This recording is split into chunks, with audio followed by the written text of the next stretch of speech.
Hello everybody and welcome to the first of many Wellread book club vlogs. Today I'm going to be updating you about my reading for the book club. So if you missed it, I started my very own book club called the Wellread Book Club, and I am just beyond thrilled, beyond honored by everyone's reactions, everyone's reception of the book club. I didn't really know if anyone would join, and we have, I think, about 1,600 members already.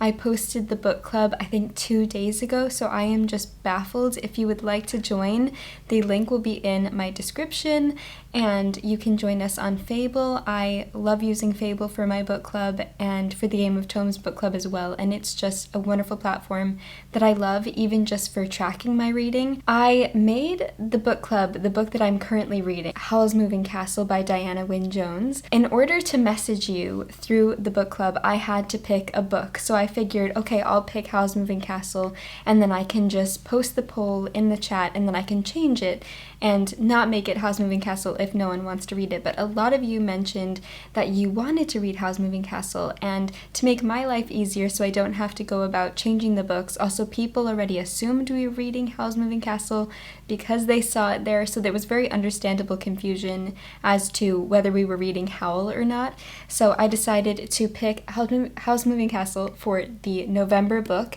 and then December, a lot of you are agreeing with me that reading the Nutcracker by E.T.A. Hoffman, which is that book right there, would be really fun. So I'm excited about that, but I will be posting a poll for December to make sure that that is still the majority opinion. But yes, I am. It's funny, I don't have many bookmarks here, and I just used a scrap piece of paper that I used for my watercolor illustration. Every time I paint a watercolor painting, I always test out the colors on a scrap piece of paper to see if I like how they look on the page. So I thought, I'm just going to use this as a bookmark. So I also picked the part that this piece of paper was a lot bigger with a lot of different colors on it, but I picked the part that had the most colors that matched the book because that's just me. But anyway, so I am on page 108 of Howl's Moving Castle, and chapter 8 is titled In Which Sophie Leaves the Castle in Several Directions at Once.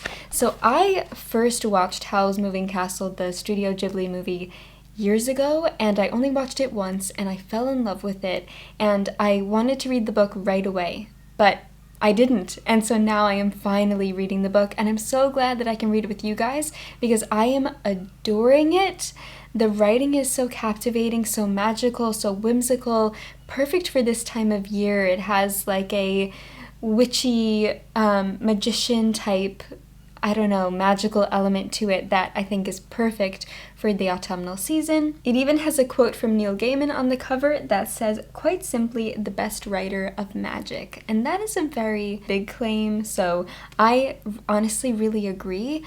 I don't remember a ton from the movie, but I do remember like the core elements of it, and I do think that there is quite a bit that's different from the book to the movie, so it's exciting to see the differences. But I'm glad I don't remember too much of the movie because the story feels a bit more fresh and I can't nitpick the comparison too much. And then after I finish reading it, I really want to watch the movie, and Leon has never seen it, so I think we'll both watch it together and that'll be fun. We are following the main character, Sophie Hatter, as well as her two sisters, but we don't follow them too much. And Sophie basically works in a hat shop, so her family runs a hat shop and their last name is Hatter, and I love things like that. She ends up attracting, as the back says, the unwelcome attention of the Witch of the Waste, and this witch is very cruel, and she turns Sophie from a young girl into an old woman, and now Sophie has to figure out how to lift this curse, and so she goes to the one place that she feels could help her, but that is the moving castle. So that is Howl's Moving Castle that she goes to, but Howl is a magician who is known to steal the hearts and souls of young girls. Sophie puts herself in this really unique position, and then she meets Howl, she meets these different characters, and she meets Calcifer. Calcifer is a fire demon, which If you guys are a follower of Emma's channel, her cat is named Calcifer after the character in this book. And so this book is just reminding me so much of Emma. And I texted her the other day and she was like, oh, that makes me want to reread it now. And I love it. It's such a whimsical, beautiful story. And so we have this fire demon who's such a great character. I love Calcifer's character. And then we also have a character named Michael, who is an apprentice to Howl. And it's all about how they feel about one another and how they try to help one another. And it's all about the magic of this world. And there's so many unique elements. Like there's this one door on Howl's Moving Castle, or on Howl's Moving Castle? Anyway, depending on the way that you turn the knob, it gives you a different world that you enter. So the door leads to a different land, or a different part of this land. And I think that that's such a fascinating idea. I am just loving so much of this. I don't want to say too much because I don't know if I want this vlog to be spoilery, but we're basically just trying to have this curse be lifted. Also, Calcifer is under a curse, but we really don't know too much about it. He can't tell Sophie, but he asked Sophie to help her, so they make a deal. Calcifer will help her lift her curse if she helps him lift his curse. I am so intrigued. I am loving it so much, and I am flying through it, and all I want to do is read this book.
I don't know how this happened, but I'm 2 chapters away from finishing Howl's Moving Castle.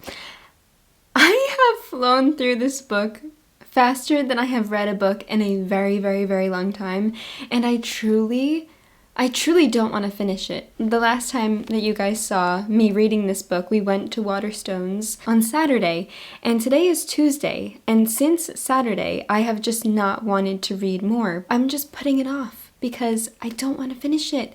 I'm loving it so much. I'm loving talking to you guys, and I'm so glad that we have the rest of November to continue talking about it. Today's November 5th. I think this is the fastest. Obviously, I started in October, but this is the fastest I have read a book club book probably in my entire life, in my entire time of being part of book clubs. And I am just having so much fun. I don't know what to say. I just love it. Now I really want to read Diana Wynne Jones' other books, which I wanted to look at Waterstones, but then we got a bit distracted and we had to leave, and I forgot to look for her other books. So I took screenshots of them. The first one is Castle in the Air, which is apparently a sequel to Howl's Moving Castle. I think it's in the same world, but maybe in a different land. But I think we're following different characters. And then the other one is House of Many Ways, which I don't know if it's part of Howl's Moving Castle, the series. But maybe if you know, please let me know. I want to experience more of her writing because she's just such a fantastic writer. This book is making me literally laugh out loud. There are so many moments where I'm just finding myself actually cracking up at what she's saying. Oh my gosh, recently there was one part where she quotes Hamlet, and I love Hamlet. It's one of my favorite plays. And you know the scene in Hamlet where Hamlet's like holding the skull of Yorick? She references that scene. I don't want to spoil anything. If you haven't read Hamlet, you definitely should. But she references Hamlet, and I loved that. I was like, this is just the best. I am just adoring this. So anyway, I wanted to pull up a few of the comments that you guys have made because you have been saying some awesome things. So Crystal said, and I believe this is about the first few chapters because it's only November 5th, so we are still at the beginning of the book, although if you are speed reading it like me, then maybe you are further of the way in. But anyway, so I think this is in the beginning chapters, and Crystal said, I love the writing in this book. I do love the movie, it's one of my favorites, and I keep finding myself comparing it to the movie. I wish I would have read the book first. It gives so much more background in detail, and it just makes it all come together so well. It makes me love the story even more. Like I have said previously, I watched the movie years ago, and I don't remember too much about it, and I'm so glad because I feel like Crystal is saying, if I remembered a ton of the movie, then I would be able to closely compare them, and I feel like that could kind of take me out of the story a bit. And so I agree. I feel like we get so much more background, we get so much more depth, and we get to understand the characters a little bit more than what you're able to in an adaptation. And I love that. I love that that's the beauty of reading. That's the beauty of storytelling and reading full novels is you get so much more of the world and the characters, and you get so much more background, and you get to be more inside of the characters' heads. You get to know what they're thinking and feeling. And I just think that that's why, you know, obviously as readers, we prize ourselves on loving the books first and foremost, and obviously appreciating movies as, or like film adaptations as interpretations of the stories, which I love films. I love the Howl's Moving Castle movie. I just am loving the book so much, and it's giving me so much more appreciation for the world that I didn't have when just watching the film. Maria says, I love the fact that Sophie starts working in the shop, talking to the hats and giving them personas, and instantly the sales go up and the people buying the hats start experiencing those things she dreamed up. A hint that Miss Sophie might be a bit magical under that sad gray dress. This is a reread for me, and I'm so excited to get back to the world of Howl. And so in the beginning of the book, we have Sophie who works in her family's hat shop, and she says that she's the eldest of 3 sisters, and so because of that, I guess it's just like she has the worst luck out of all of them. She would have like the least fortune, which is kind of opposite to what we're used to. And someone else said that in the book club as well, how it's interesting how Diana Wynne Jones is making the eldest kind of like the least favored, whereas usually the eldest is like the one to inherit the throne and inherit land. I love that Sophie is starting to talk to the hats that she's making, and that she's giving them, you know, an essence and a persona, and that's affecting the people who buy them. And it's just like that foreshadowing of the magic that Sophie doesn't realize she is capable of, and that we see her slowly develop over time, which is just so wonderful to see. A lot of people have been talking about how they love seeing Sophie's personality really shine and come through when she turns into an old woman, or gets turned into an old woman, because it's almost like, I don't know if this is a generalization, but I feel like a lot of older people kind of don't really care what they say. They're like, I have lived this many years and I can say whatever I want. I feel like her cares just flew out the window when she became an older woman. So I pulled a comment from Julia, and she said, I started the book this morning and I already love it, which I'm so glad. Nowadays, it is refreshing to read about being young and old in such a sweet way. This is a book I will read to my future kids, seeing getting older as getting wrinkles, but getting more wisdom as life goes on. Each age with different characteristics, but not necessarily bad ones. A sweet way to explain aging to kids and teenagers through a beautifully written story. And I just love how she said that. But yeah, I love how she's so sassy. Not that she doesn't care what she says, but she just really comes into her own when she is put under the enchantment of being an older woman. And I feel like that gave her the courage to kind of find who she really is and find her confidence and her voice and come into her own after, I think, sort of feeling like, oh, well, I'm the eldest, so I'm just not even going to try, because of course the eldest is always the one that has the least fortune. Another person, their name is Dim Sum, said, "My book has these mini illustrations right above the chapter name, and Calcifer looks a lot scarier than he did in the movie. Anime does have a way to cutify things. Though Calcifer is a demon, so it makes sense, but he's very gentle for a demon. I also love the little aspects of childness we can see in each of the characters." And I had the same reaction. Let me find it, because obviously when you see the Studio Ghibli movie, Calcifer, I will put a picture of Calcifer up, he's this like cute, sweet little blob of fire. And then when I was reading the book and I saw that illustration, I think we can all agree that we were taken a bit aback. I do think that the illustration in the book is much more realistic and closer to Calcifer's actual description in the novel, because he is a fire demon. So here's Calcifer. Quite scary, to be honest.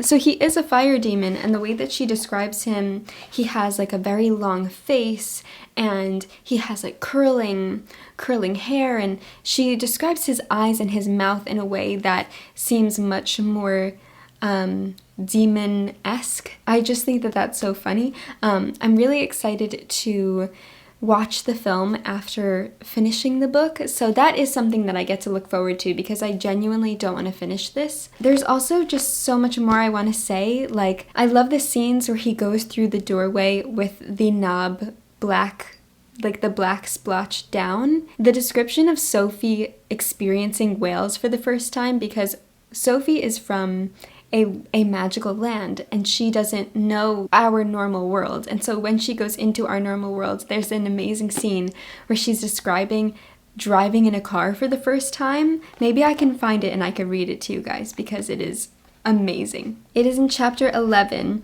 and this one paragraph says, "Sophie wished to forget the next bit. They rode in a carriage without horses that went at a terrifying speed, smelling and growling and shaking as it tore down some of the steepest roads Sophie had ever seen. Roads so steep that she wondered why the houses lining them did not slide into a heap at the bottom. She shut her eyes and clung to some of the pieces that had torn off the seats and simply hoped it would be over soon." I just think it's so great to see her experience our world. Something else I want to quickly mention was an interesting comment that someone made in the book club, and Raven said, "I'm struggling a bit with the flow of this book. There are parts that seem like they should show more conflict and instead is described like a normal day. For example, page 18, where the witch transforms her into an old lady. This is made out to be no big deal. Any normal person would freak out even if they felt old as Sophie does." And other people had really good responses, and I said, "You make a very good point. My reasoning for why the author wrote these scenes the way she did is possibly to show us how normal magic and enchantments are in this world. Being turned from a young girl into an old woman would be earth-shattering for us, but in Sophie's world it isn't as strange. It's unfortunate, but it isn't unheard of." And I asked if that made sense, because I think it's interesting to comparing it to our world. When she experiences a car we're so used to, which is so normal to us, driving in a car is no big deal. It's an everyday thing. But seeing a moving castle on a hill and being able to put magic into hats and being turned into an old woman by the Witch of the Waste, like for Sophie, those are normal everyday things, but cars aren't. So it's just so interesting to get that perspective shift, because what's normal to us isn't normal to Sophie, and you can see that when she goes to Wales, and it's just so fascinating. I love the way it's written. It's so fun and light and funny, and I am just adoring it. So I don't think I want to say too much else about the rest of the book. I think the characters are beautifully written. I think that Howl is a very interesting character as well, because he's so morally gray, morally ambiguous. Calcifer as well, but I think Calcifer is so lovable. I'm going to read the last 2 chapters, and then I will come back and I will tell you my final thoughts, maybe go into a little bit more depth with just the book discussion as a whole. So I hope that this vlog has been enjoyable. I feel like I haven't filmed too much of me reading it because I've just literally been flying through it and just falling in love with it, and I hope that you guys are too. I've loved talking to you on Fable. I don't want to finish it. I don't want to finish it, but I also do want to finish it and then watch the movie. That will be fun.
Alright, it is finally time to talk about the ending and how I feel about Howl's Moving Castle. I finished this 2 days ago on November 5th. Today is November 7th. The world has been a slightly crazy place the past 2 days. But we're not going to talk about that. We're going to talk about Howl's Moving Castle. So, the ending, I could not have pictured a more perfect ending. Also, if you hear any little banging noises, any little drills going, there is a bit of construction across the street, so I apologize. But anyway, I just simply loved the ending. There's this one fantastic scene. Again, I don't want to spoil it, but like there is somewhat of a reunion. I won't say between who, but that was so exciting to see. And then the ending with Calcifer made my heart swell 10 million times bigger. And I just, oh my god, I just loved it so much. There's so much heart and soul and beauty and love and kindness and sweetness and humor in this book, and I just ate it up. I just ate it up. Oh my goodness. If you know me, I don't think this will come as much of a surprise that I am a very sentimental person.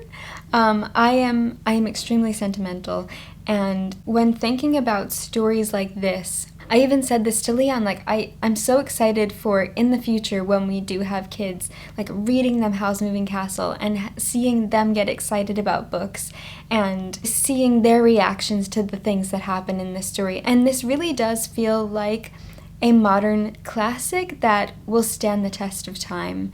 The messages, there are so many messages, so many wonderful, beautiful messages about finding your voice, finding your confidence, finding your way in the world, found family, beautiful friendships, the things that you do for other people that you love and care for. It was so fast-paced, it kept me on the edge of my seat the entire time. The characters, some of them, like Howl, were very morally ambiguous, and he's quite a crybaby, which I love that about Sophie, because Sophie's just so blunt and honest, and she, sees Howl for who he is and who he can be and his vices and everything, but also there's so much like love for the characters that they have for one another, and they felt so real. Although this story is very magical and whimsical and unlike our world, there are still so many universal themes that we can relate to. And that's what I love about storytelling. And that's what I love about classics. I always say that about classics, and I think you could say that about a lot of other literature that isn't set in our normal world, is although it's very different from what we experience, there are so many universal themes. And I think that that is just so stunning and heartwarming to see in so many different types of books. One of my favorite things about being a reader is getting that feeling of feeling like you are transported into the book, but there are different levels of that, and I felt like I was just fully in this story, and it was a wonderful, wonderful reading experience. And I also said at the top of my review, to put it simply, this story was one of the most joyful reading experiences I've ever had. Filming this clip has not been as joyful. The construction workers have been so quiet all morning. And then right as I started to film, they've been making a lot of noise. Anyway, I feel like I have said all that I can say without getting too far into spoilers. But I just simply love this book. As you can tell, it's a new all-time favorite. I cannot recommend it enough. I'm so glad that this was our first book club pick because it just started off with an all-time favorite. I feel like that's very rare. That doesn't always happen, and I'm so glad that I could read a new favorite with you guys. And I have loved to continue to talk to you guys on Fable in the book club. It has just been an absolute joy, and I want to thank each and every one of you who has joined. If you'd like to join, the link is in the description. I would love for you to read with us. I'm not sure exactly what book we'll be reading next month for December, but I have a very good idea what it will be because a lot of people have been agreeing on one particular book. But anyway, I hope you guys have been enjoying this reading vlog and have enjoyed watching me read Howl's Moving Castle. Let me know if you have read this book and if you love it as well and what you think of it. Even if you don't love it, what didn't you like about it? I would be so interested to hear. Thank you so much for being here. I apologize for the construction noises. I will see you very soon in another video, and for another month of reading for the book club, you will have to maybe stick around to see what we pick, or join the book club to see what we pick for December. But yeah, thank you so much for watching. I hope you are having a very, very wonderful day and reading some amazing books. I am sending you my very best wishes, and as always, happy reading.